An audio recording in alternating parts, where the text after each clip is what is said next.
Ang mabuting balita ng Panginoon ayon kay San Lucas. Papuri sa iyo, Panginoon. Minsan, nananalangin si Jesus.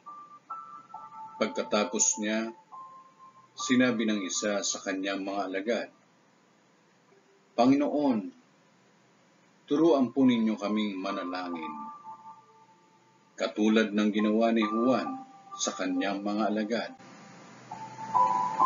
Sinabi ni Jesus, kung kayo'y mananalangin, ganito ang sabihin ninyo, Ama, sambahin nawa ang pangalan mo.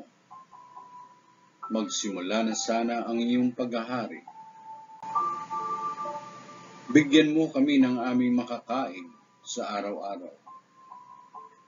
At patawarin mo kami sa aming mga kasalanan. Sapagkat pinatatawad namin ang bawat nagkasala sa amin. At huwag mo kaming iharap sa mahigpit na pagsubok. Ang mabuting balita ng Panginoon. Pinupuri ka namin, Panginoong Jesucristo.